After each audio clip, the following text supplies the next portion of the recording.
Banyak peneliti besar. Jadi kalau kita belajar tentang ilmu biologi ya, ada Trepp, ada Reinward, macam-macam nama-nama besar itu semua pasti pernah ke Kebun Raya Bogor itu tempatnya. Jadi itu semacam oase. Itu adalah cerminan bagaimana lembaga. Betapa majunya kita dulu. Betapa majunya dari segi ilmu pengetahuan. Orang belajar apa, Kak? Meneliti apa di Indonesia waktu itu? Jadi ilmu pengetahuan alam itu sangat berkembang karena memang ya keragaman hayati Indonesia itu sangat luar biasa. Dan itulah menjadi pusat daripada interestnya Belanda.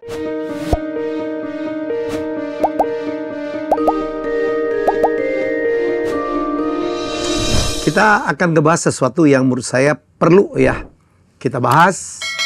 Semoga ini menjadi perhatian ya, karena ini penting dalam rangka mengejar Indonesia untuk menjadi negara maju ya, apalagi menuju tahun emas 2045.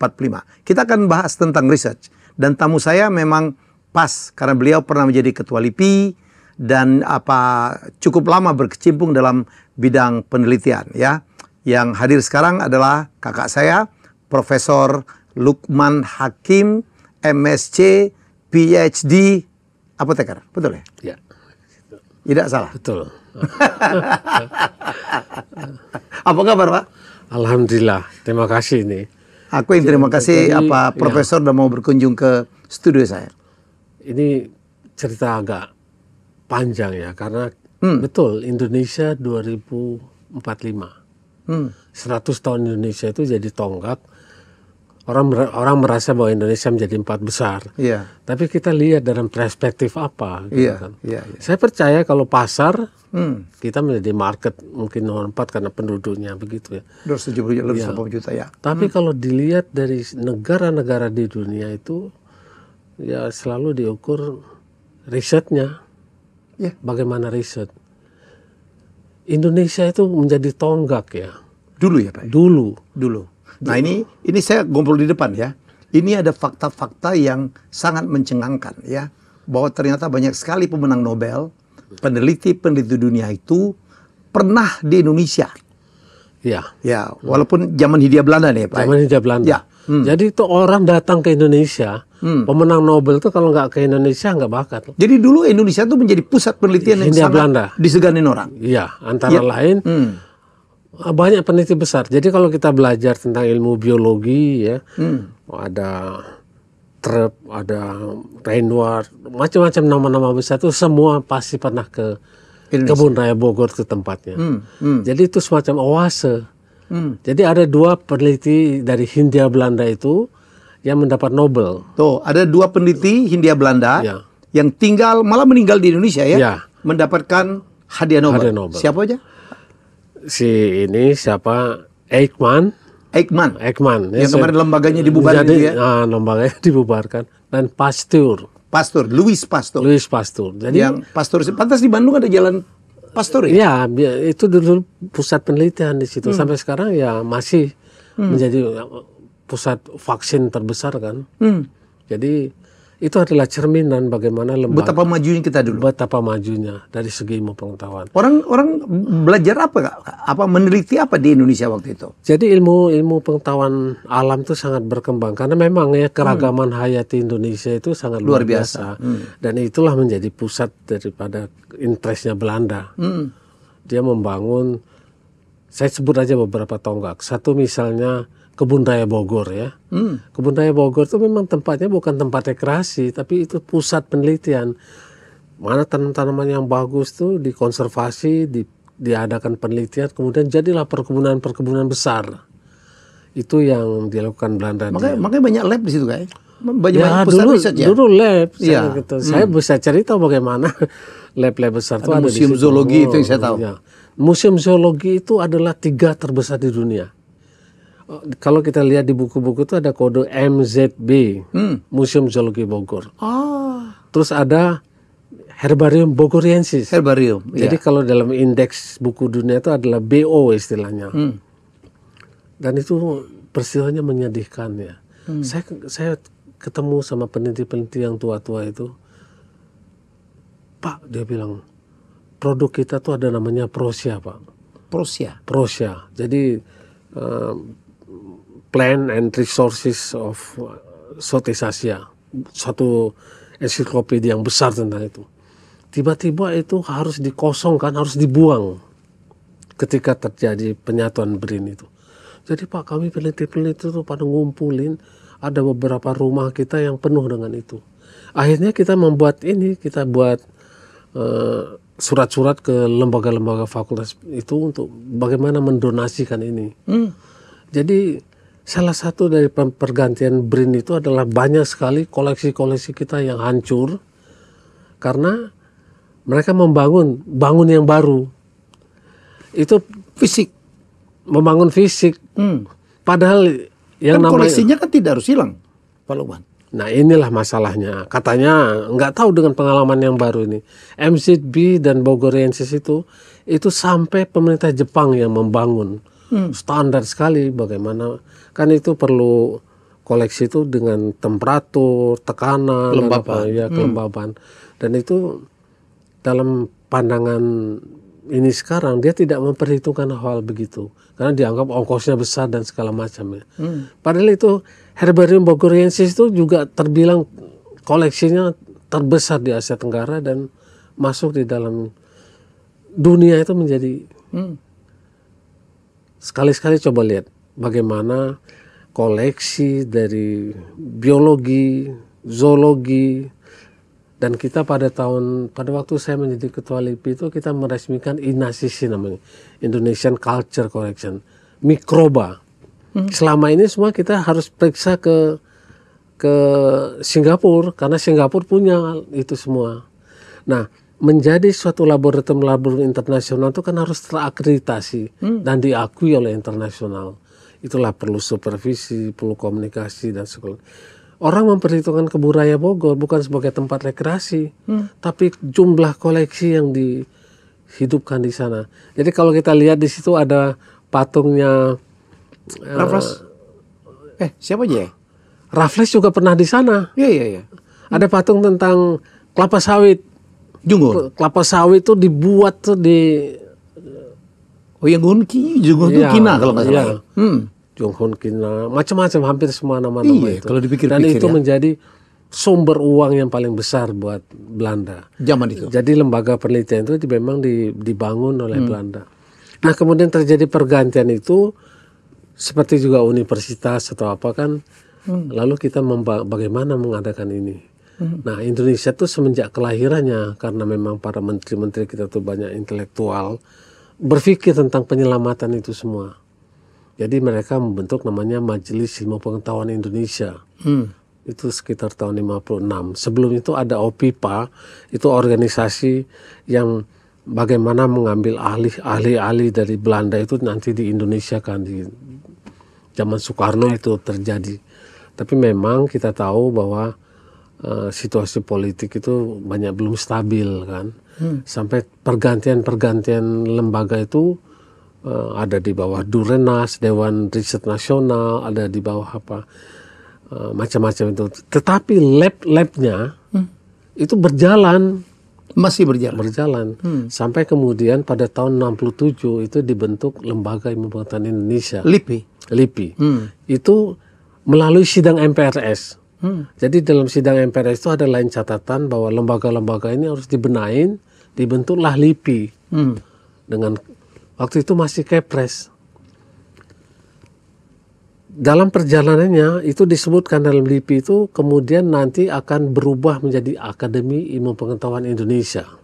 Akademi Ilmu Pengetahuan. Itu yang IP yang dalam idaman itu, di mana seluruh peneliti terhimpun di dalam itu semua. Jadi Helmi, saya mau kasih tahu ya, dalam perkembangan kita perubahan-perubahan institusi itu memang menjadi persoalan. Jadi Prof. Lukman agak bagaimana gitu dengan penyatuan semua lembaga penelitian menjadi BRIN itu ya Prof? Iya, saya dalam soal itu, dalam penyatuan itu melihat ya, yang penting bagaimana lab-labnya itu tetap jalan dan hidup. Ya, kalau kita melihat dari masalah kelembagaan yang dilakukan oleh LIPI ini dengan menyatukan itu boleh saja. kita punya undang-undang IPTEK, Sistem Informasi Teknologi, itu yang dihasilkan pada tahun 2019. Nah, kemudian dibentuk menteri pada waktu itu Pak Bambang Brojonegoro. Saya waktu itu berbesar hati sekali menyambut dia, karena saya anggap bahwa setelah Pak Habibie ini adalah menteri yang bisa diharapkan. Karena waktu bangun BRIN-nya. Perpindahannya dari BRIN menjadi BRIN itu di tangannya beliau itu. Iya kan, menjadi BRIN kan di tangan beliau. Oke, terus sampai dia dimundurkan kan, karena pada waktu itu ada satu kepres yang menurut kita sudah baiklah gitu untuk menjalankan undang-undang yang baru dibentuk itu. Tapi ini kemudian diganti, sampai dia diganti orangnya, ya, diganti menterinya, dibentuklah BRIN. Kemudian kementeriannya hilang. Jadi selama puluhan tahun kita punya Kementerian Riset dan Teknologi, ya, Kemenristek. Ya, nah itu Pak Habibie kan antara lain. Mula-mula Sumitrojoyo Hadikusumo, lalu Pak Habibie. Tapi terakhir itu Bambang Brojonegoro. Kemudian itu dihilangkan kementerian itu. Jadi BRIN. Jadi BRIN. Nah, statusnya BRIN itu menghilangkan akses kepada kabinet. Karena kemudian BRIN itu dipimpin oleh Dewan Pakar, yaitu Ibu Megawati, ya, ketuanya, dengan ada 6-7 orang anggota. Kemudian dia yang buat sebagai Dewan Pengarah yang menentukan tentang jalan ke depan lembaga penelitian itu. Alasan yang saya lihat dalam catatan itu adalah bahwa penelitian dan Pancasila itu adalah tonggak untuk masa depan bangsa Indonesia. Setuju. Oleh karena itu tidak bisa tidak bisa yang menjadi kepala Dewan Pengarah itu haruslah kepala Dewan Pengarah BPIP. Jadi dirangkap oleh Ibu Mega. Dalam perjalanannya saya lihat penelitian-penelitian itu tidak berjalan. Ada banyak catatan ya. Kita itu sebenarnya sangat maju sekali di bidang, tadi saya katakan ya, biologi, kimia, zoologi. Ya. Kemudian menyusul lembaga-lembaga kimia dan lain-lain itu. Oceanografi itu dunia ya. Kita tuh punya laut dalam ya, koleksi laut dalam, informasi tentang laut dalam. Itu sangat khas. Kedudukan Indonesia itu sangat penting di dalam situ. Iya. Jadi ikan laut dalam itu belum banyak yang meneliti. Dan di dalam laut dalam itu juga terkenal coral reef ya. Kita berada pada segitiga coral reef gitu. Dan Indonesia itu pada waktu itu menjadi pusat. Jadi untuk penelitian-penelitian itu didanai oleh internasional. Sekarang aja kalau kita ingin main ya dengan diplomasi yang baik gitu dengan negara-negara maju, Rusia, Cina, dan Amerika tuh memperebutkan wilayah ini. Tetapi itu semua harus didasarkan kepada basis ilmu pengetahuan. Jadi harus ada manusianya, penelitinya, harus ada anggaran yang cukup gitu. Terus ada masalah kelembagaan. Itu yang saya ingin. Oke, Prof, kita bahas satu-satu.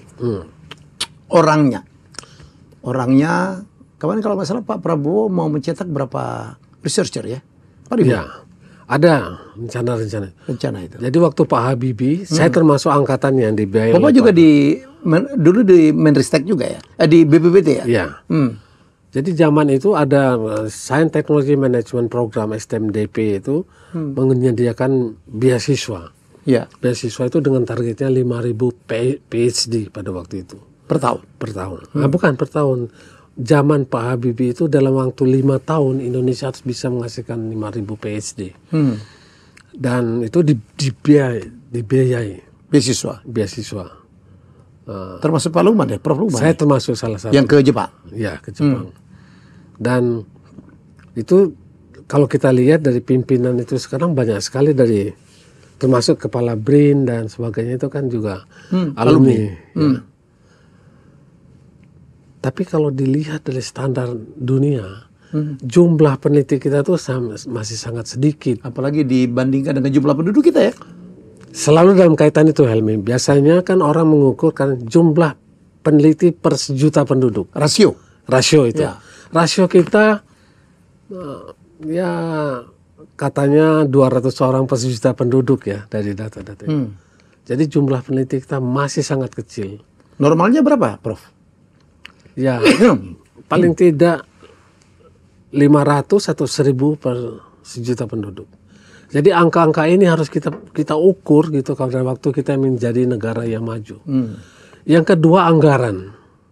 Kecil sekali. Kecil sekali. Kita tuh menurut beberapa survei itu ada 0,28. Itu pun dasarnya ya asumsi-asumsi. 0,8 dari APBN? Iya, dari PDB. Dari PDB? 0,28. Oh, besar dong dari PDB, oke.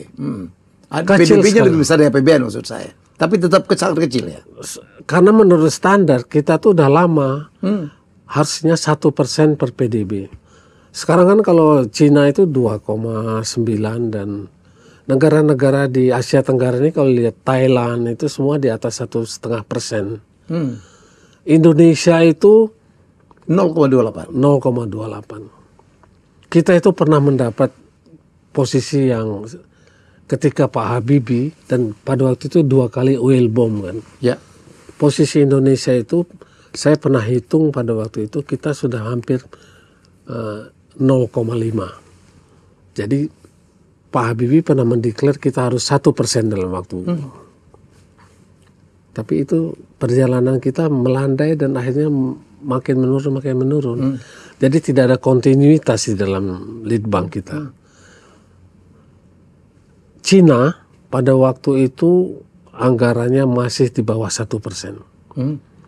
Tapi ini keputusannya yang dilakukan oleh Komite Sentral adalah menaikkan 10% anggaran yang ada sekarang. Jadi apapun yang kejadiannya tahun depan harus naik 10% terus begitu gitu. Tampaknya itu hal kecil ya. Tetapi konsistensi itu menghasilkan.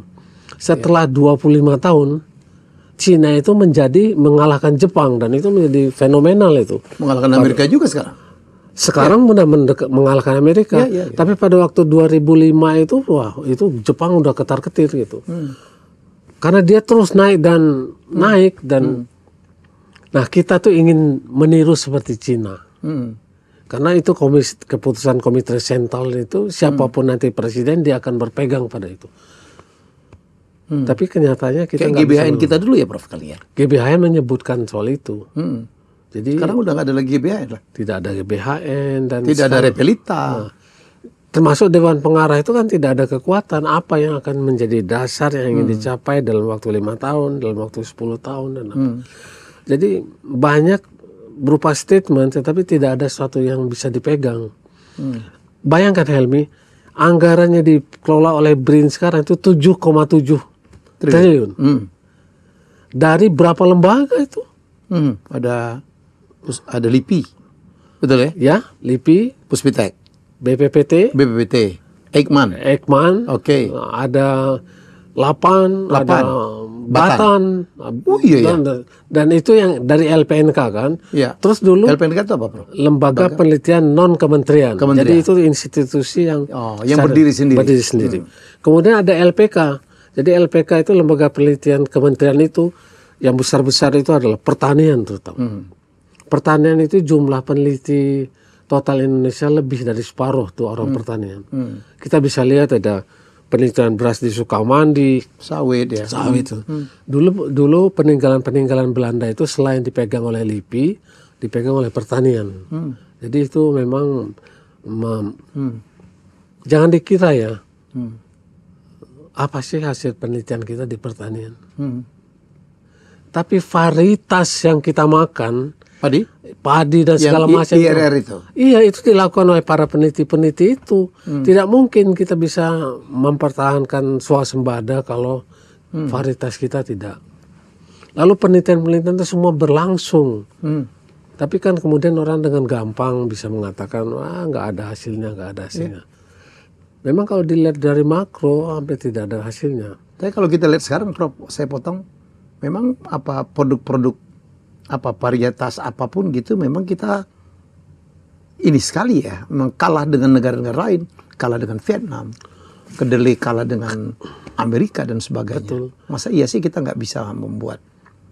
Ini peringatan saya ya. Saya ingin berkata jujur, Helmi.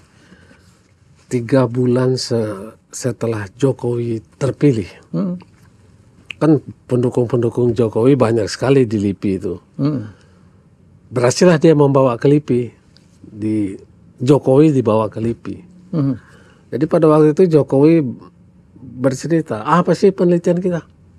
Saya tuh melihat, dia bilang, penelitian itu dari cara petani di sebelah rumah saya. Bagaimana dia nanam, bagaimana dia panen, bagaimana. Dari dulu begitu aja.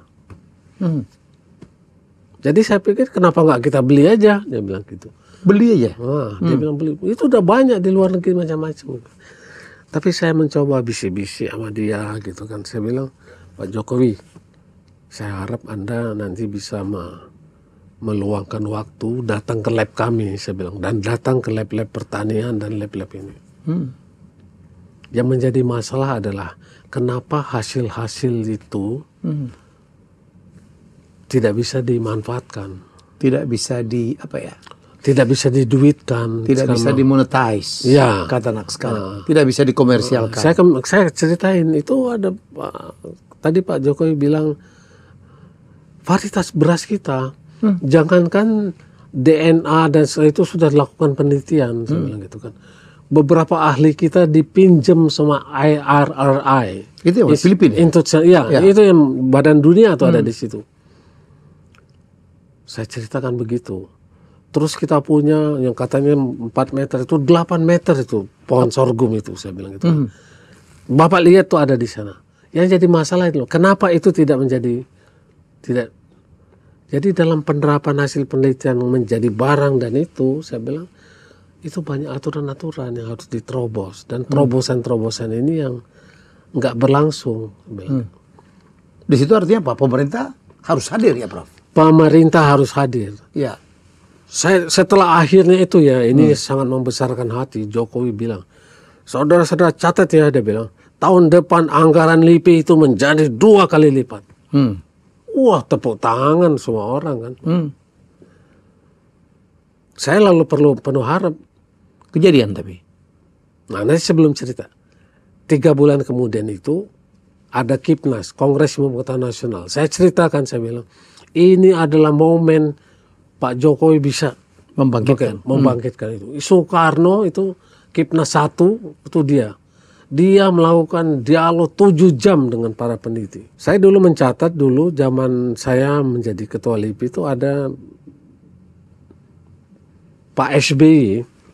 Dia berpidato di depan peneliti di Sukamandi, penelitian gitu kan. Bagaimana ilmu pengetahuan. Jadi dalam pemerintahan dia yang kedua itu dia sangat ingin ilmu pengetahuan itu, dan semangatnya lagi tinggi betul. Dia berpidato di situ dan mengatakan bahwa disela sama seorang profesor ya, Pak Presiden, dia bilang, Bapak tahu nggak, saya tuh bekerja untuk satu varietas itu 8 tahun Pak, full time, dia bilang itu kan. Kami kata ngulik-ngulik varietas itu begini itu, dan itu baru bisa diterapkan 8 tahun kemudian gitu. Dan itu rutin berjalan. Rupanya dia bersimpati sama peneliti itu. Saya bilang, Bapak catat ya, kata dia kan. Saya akan naikkan gaji dari profesor itu, peneliti, dulu namanya ahli peneliti utama. Saya akan naikkan setinggi profesor dari perguruan tinggi negeri yang terbesar. Jadi kira-kira waktu itu 5-6 juta tunjangan itu. Saya pegang betul itu. Itu saya kawal. Setahun belum, 2 tahun belum, sampai akhirnya tahun ketiga itu udah saya push itu. Dan kebetulan Dipo Alam adalah senior ya, dari saya berkontak sama dia. Ketua LIPI sebelumnya. Rupanya ada ketentuan dari Kepres yang menghambat ini.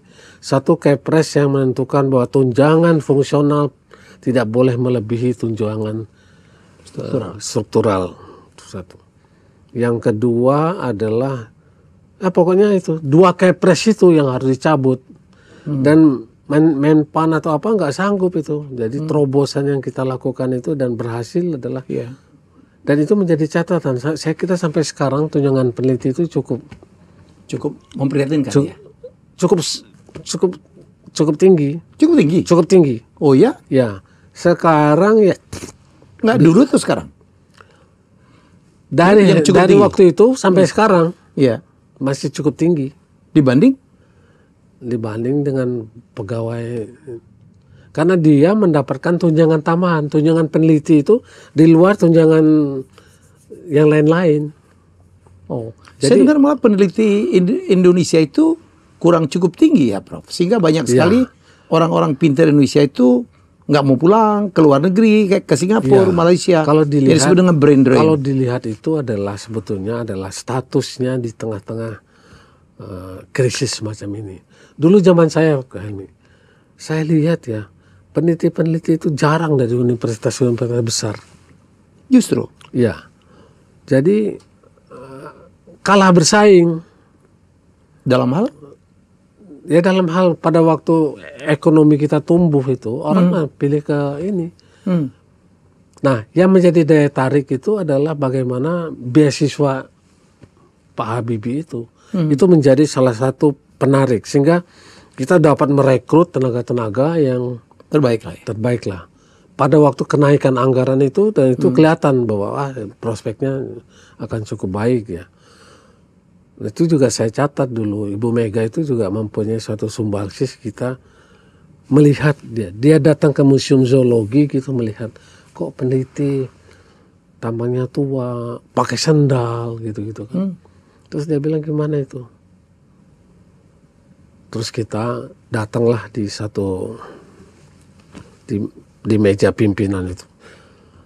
Saya waktu itu wakil kepalanya itu Pak Umar Zeni. Kita menyiapkan presentasi karena ada zero growth ketentuan pada waktu itu. Jadi tidak boleh menambah peneliti dari jumlah zero growth untuk peneliti. Untuk peneliti. Melihat keadaan gitu, saya katakan kepada Bu Mega, Bu, ini pada tahun 2007 LIPI itu akan hilang dengan prinsip zero growth itu. Karena kita udah keadaannya begini nih. Wah, Ibu Mega dengan presentasi itu, wah iya. Dalam arti zero growth itu yang sudah meninggal tidak bisa digantikan yang baru ya? Ya, tidak ada pertumbuhan. Tidak ada pertumbuhan. Terus kayak moratorium gitu ya? Ya apalah namanya. Iya. Jadi waktu itu kan merasa banyak pegawai negeri udah banyak gitu. Terus saya bilang itu faktanya, saya bilang itu. Terus dia bilang apa yang saya bilang kita butuh 1.500 peneliti untuk menyelamatkan ini. Dan Ibu Mega menyetujui. Tapi saya bilang kan tidak bisa dalam tiap tahun 1.500. Jadi dalam 5 tahun ini bisanya.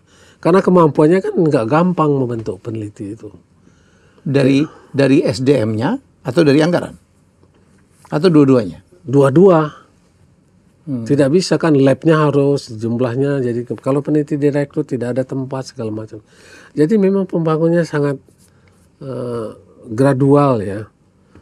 Tapi baru 2 tahun kita angkat, ada ketentuan harus mengangkat honorer.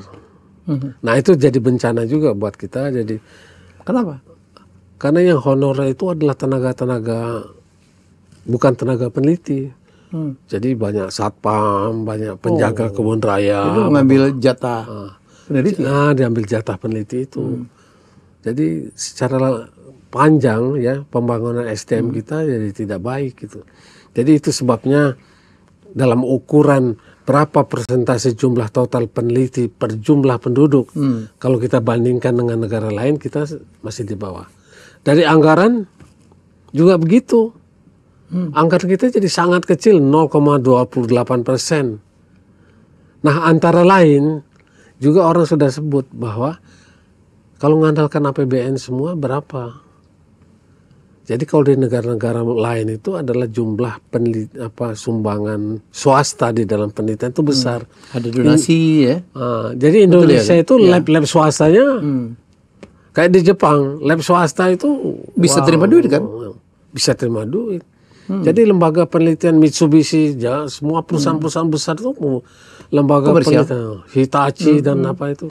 Jadi pegawai-pegawai terbaik itu masuk ke perusahaan. Itu ada yang bekerja di lab, ada yang bekerja di bagian manufacturing dan segala macam. Nah, tempat kita hampir tidak ada. Jadi bagaimana sekarang membangkitkan swasta untuk investasi di situ? Jadi ada ketentuan ini. Sekarang ya, kalau ada nanti investasi oleh swasta, dia melakukan untuk riset, maka seluruh biayanya itu akan diganti oleh APBN. Jadi dia dapat pembebasan. Jadi dia bisa dipotong pajaknya atau apa-apa. Sudah ada aturannya? Sudah ada aturannya. Bahkan lebih ya, 200 atau 300%. Kalau dia belanja 100, dia dapat insentif 300 itu. Tapi tidak ada, karena tidak ada kegiatan. Tidak ada kegiatan yang begitu yang masuk dalam kriteria itu. Kenapa? Kriteria yang terlalu berat atau apa? Kriteria terlalu berat. Detailnya terlalu berat. Jadi ini yang sekarang selalu menjadi itu. Peneliti mati karena dia menyiapkan laporan administrasi dan segala macam itu. Jadi kalau saya diajak berbicara itu memang ada 3 hal itu ya. Satu dalam aspek kelembagaan, yang kedua aspek anggaran, ya. Yang ketiga aspek SDM orang. Prof, ada nggak catatan jumlah peneliti Indonesia itu sekarang berapa sih, Prof? Nah, itu juga Rasio kita berapa tadi? Peneliti kita? peneliti kita Jumlah kira-kira 200.000. 200.000. Kalau dibanding 270 juta itu berapa ya? Ya itulah angkanya itu. Total nih seluruh Indonesia. Total seluruh. Baik yang di negara maupun di Itu pun swasta. dengan asumsi. Asumsinya? Dari peneliti sendiri sekarang itu mungkin yang di bawah brain batan apa segala macam itu totalnya mungkin sekitar 7.400 orang. Cuman di Lalu- luar yang 200.000 Lalu termasuk dalam orang 200.000? anggap 200.000 itu dengan memakai asumsi bahwa dosen itu adalah peneliti. Kan orang asumsi itu dibangun ada 3 misi perguruan tinggi itu kan ada riset, pengabdian masyarakat dan pendidikan kan. Nah di universitas-universitas yang besar-besar itu riset itu mulai tumbuh. Jadi kalau kita lihat UI, ITB, IPB, UNER misalnya ya, Exkalu itu, UGM itu jumlah penelitiannya sudah mulai banyak. Tapi ini kan untuk mengukur makronya diratakan aja. 30% dari dosen itu adalah peneliti. Padahal belum tentu. Padahal belum tentu. Nah kalau di luar negeri peneliti itu betul-betul full time. Iya peneliti. Jadi kalau di Universitas Tokyo lah tempat saya sekolah itu ada riset center yang ada. Selain tempat dosen ngajar, riset center itu tempat penelitian gitu. Ya. Saya juga lihat waktu di MIT juga gitu. Ya, jadi lembaga-lembaga itulah yang menjadi pusat itu. Dan ini di Indonesia itu kan universitas hampir sepenuhnya mengajar. Dari riset center itu nggak bisa hidup karena ya Apa insentif terlalu kecil atau tidak dihargai? Karena di samping anggaran sedikit dan dia nggak bisa full time di situ. Ada beberapa ya peneliti yang full time. Misalnya lembaga Eijkman itu contoh kan. sayang sekali udah dibuarin ya. Itu ya sekarang dirubah lah namanya atau apa gitu. Tapi nature-nya tuh berbeda sekali. Di UNER itu ada lembaga penelitian yang di mana full time itu adalah peneliti. Jadi dia doktor, dia bisa profesor dengan meneliti. Nah itu jumlah-jumlah yang begitu harusnya lebih banyak di universitas. Prof, cuman interrupt aja. Saya kan sering ke BYD. Ya. BYD. Pendirinya adalah Chung Hwang-fu. Ya. Seorang insinyur kimia. Gila sama riset. Tahu nggak? Pegawainya 700.000, penelitinya ada berapa? 100.000. Punya 11 lembaga penelitian sendiri. Sudah mempatenkan 50.000 paten. Gitu. Ini cuma 1 perusahaan loh. Betul. Jadi kalau 100.000, kita total 200.000, BYD aja separuhnya peneliti Indonesia. Dan itu kerjanya full time. Jadi benar negara-negara besar itu ya mereka dapat penelitian dapat status. Korea tahu nggak, Pak? Kalau profesor, sorry, status apa sekarang? Peneliti?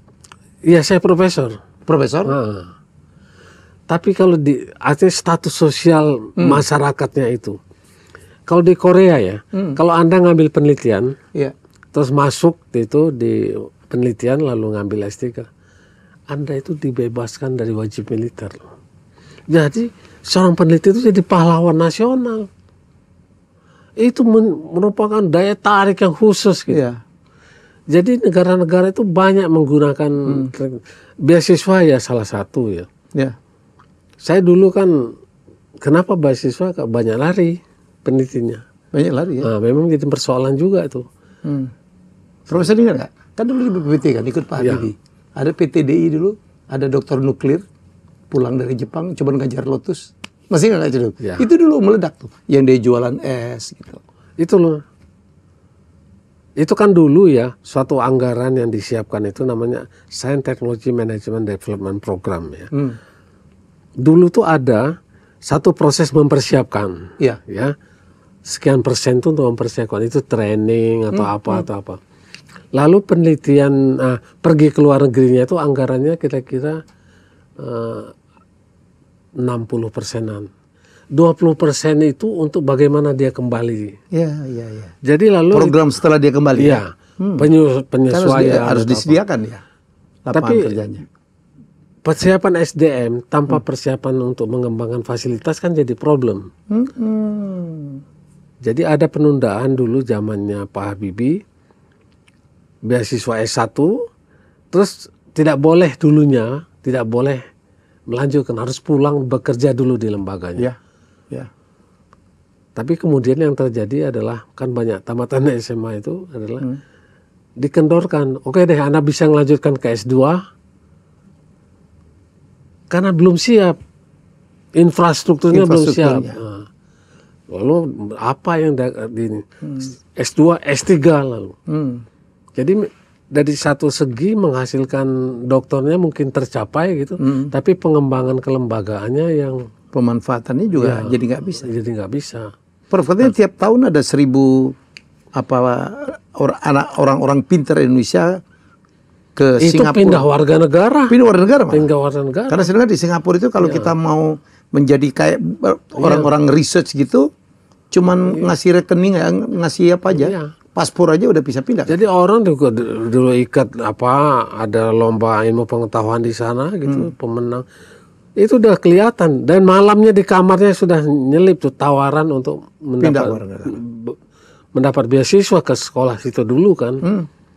Yang terbaik itu masuk di NUS, masuk di mana gitu.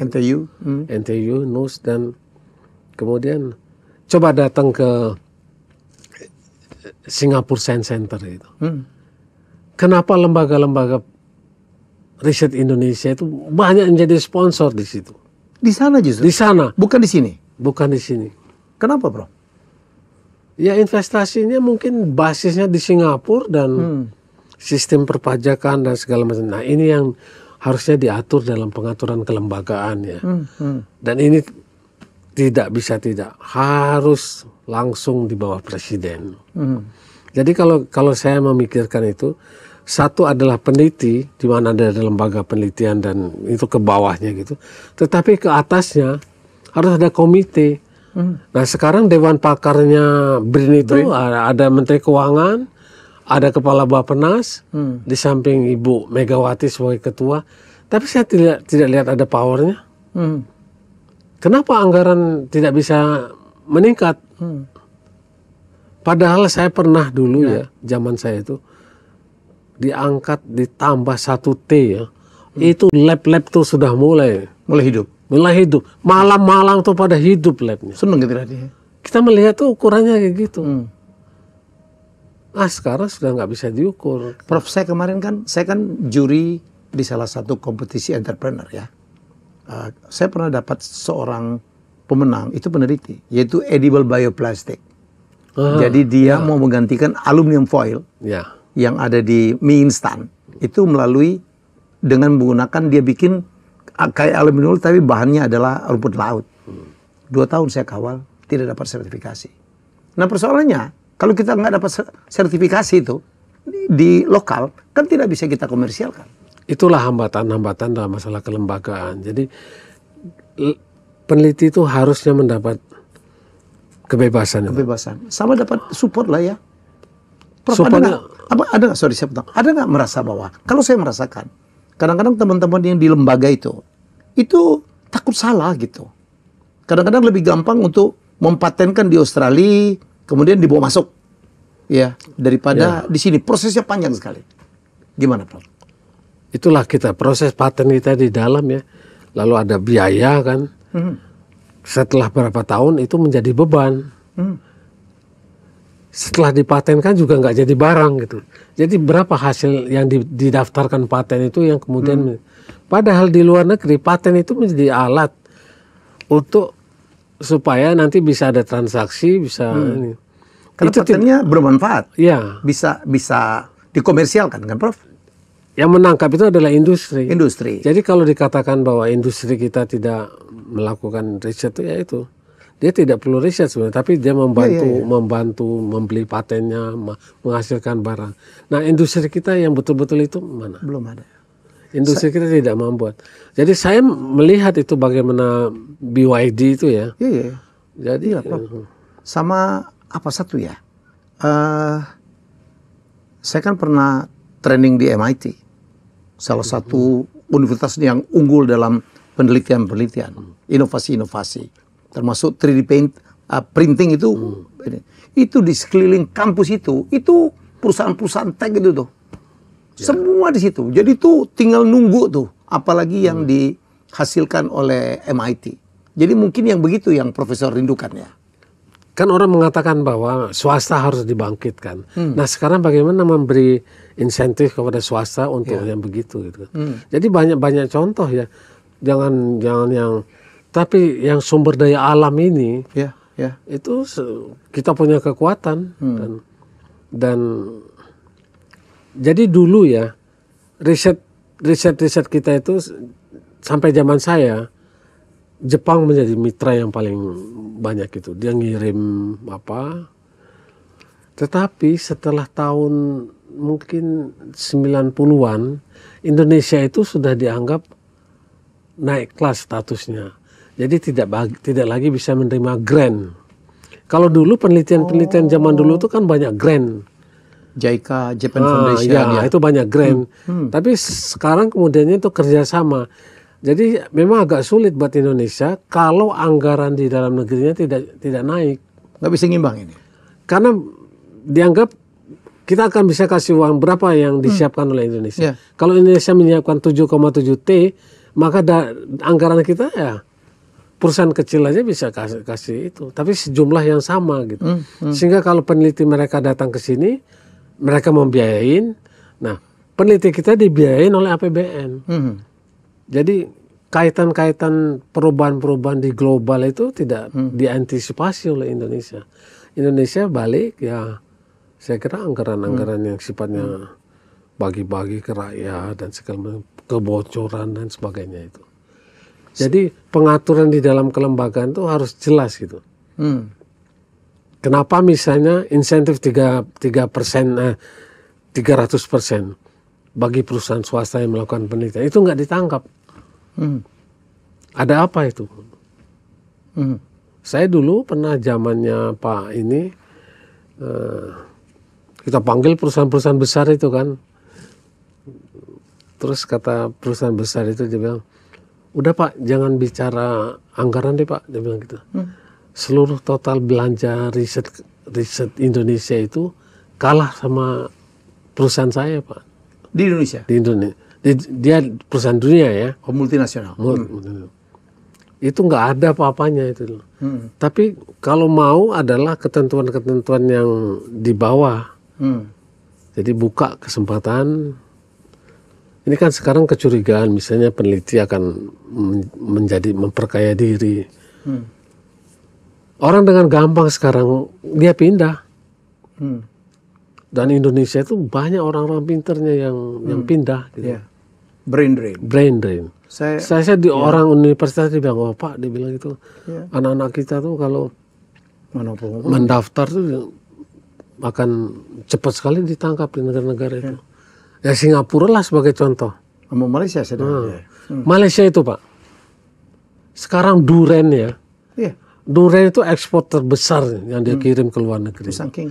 Sekarang itu Musangking itu, kalau kita lihat ya, kebunnya itu ada irigasinya kayak sawah. Jadi itu Maju mengalir. sekali ya. Dan itu penelitian. Yang melakukan siapa? Orang Indonesia. Insinyur IPB Yang bekerja di sana. Karena merasa kuli-kulinya orang Indonesia. Dan itu menjadi. Tapi kenapa di dalam negeri enggak? Mungkin kita dengan kepemimpinan Pak Prabowo akan ada hope, Pak. Saya kira itu yang harusnya. Karena memang ya, kalau dilihat dari perkembangan dunia, Indonesia Malaysia itu kan Mahathir, Mahathir Muhammad. Setelah itu kan juga nggak tahu penggantinya siapa. Tapi tonggak bagus sekali Pak. Tonggaknya itu. Ya Mahathir itu tahu. Anwar Ibrahim membuat Malaysia maju sekali sekarang Pak. Ya kita melihat itu aja.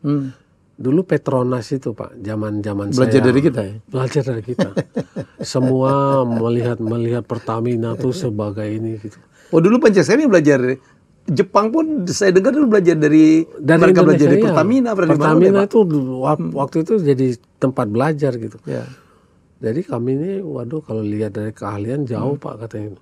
Tapi kemudian anak saya itu mendapat beasiswa dari Petronas.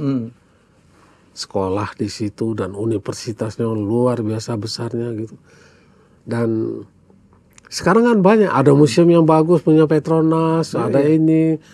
Biaya pendidikannya di anggaran Petronas. Nah kita sekarang catatannya hutang-hutang aja nggak bisa di ini.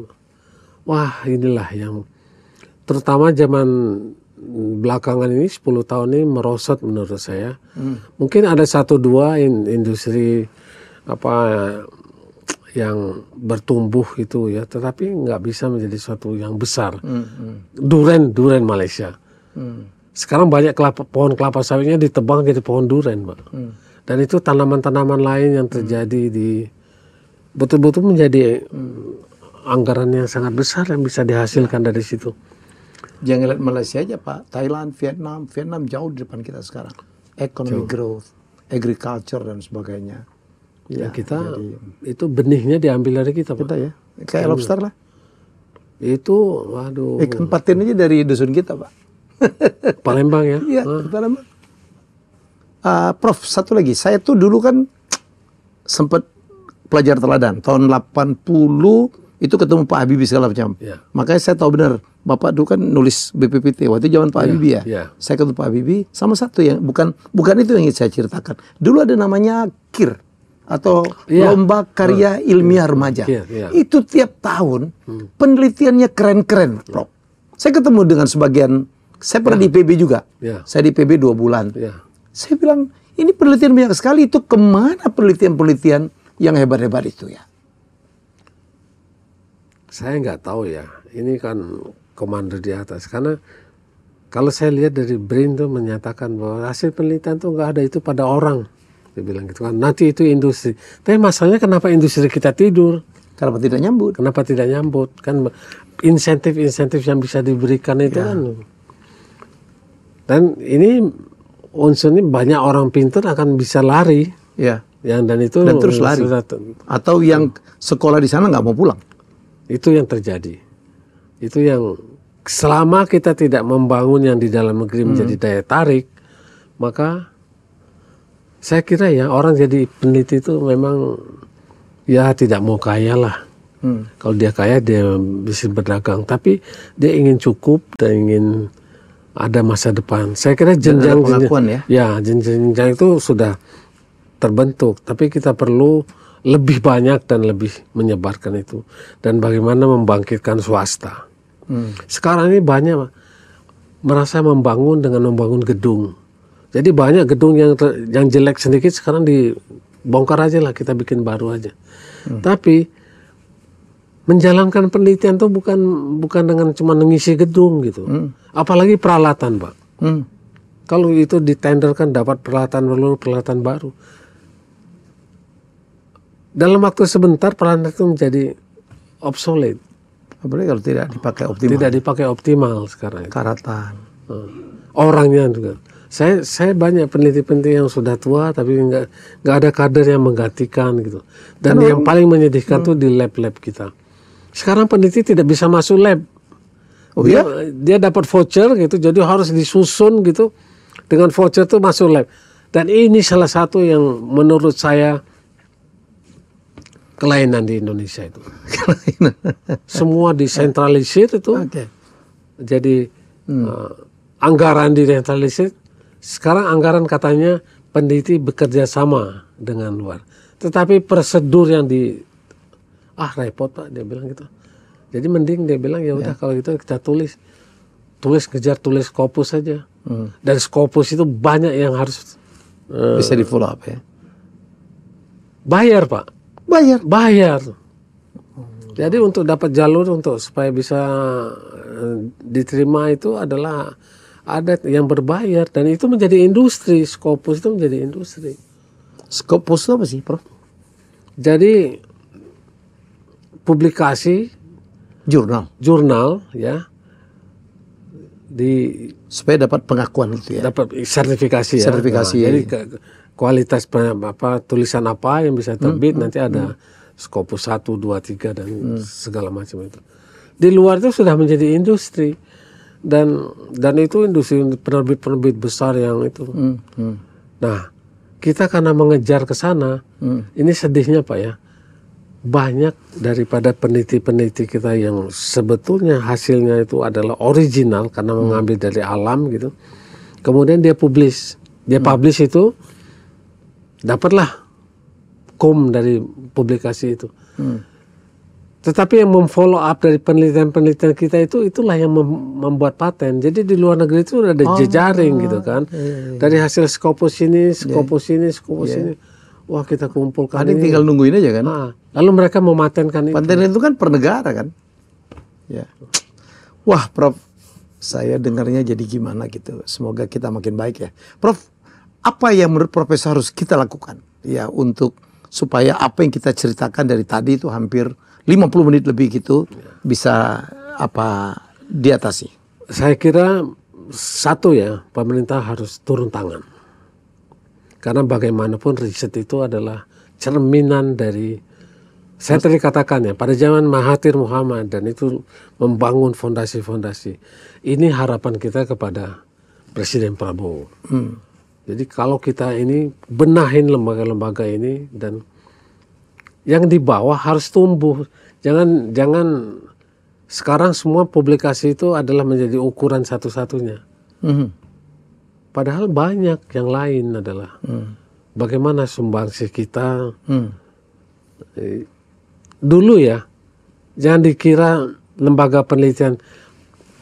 Pada waktu kita ada namanya Widya Karya Pangan dan Gizi. Itu menjadi salah satu tugas LIPI itu. Jadi berapa standar protein, berapa standar itu kan diukur dan itu yang dimasukkan dalam GBHN. Jadi GBHN itu menetapkan ini standarnya gitu. Dan itu disusun bukan dengan gerakan 1-2 orang, kalau itu merupakan. Jadi menurut saya adalah rencana garis besar yang mantap itu dengan melibatkan seluruh komponen. Jadi bagaimanapun jeleknya zaman Soeharto di segi politik ya, tapi dalam perencanaan pembangunan itu melibatkan GBHN itu melibatkan seluruh perguruan tinggi, walaupun nanti berjenjang pada tahap dan para teknokrat. Iya. Nah sekarang itu kita kehilangan betul itu perencanaan yang demikian dan komitmen dari pemerintah untuk mendanai itu. Jadi saya kasih contoh 10% dinaikin dari sekarang, maka pada 2045 itu Indonesia akan mencapai. Insya Allah, ya. Jadi kenaikan itu juga dihidupkan dengan merupakan insentif bagi swasta bisa tertarik.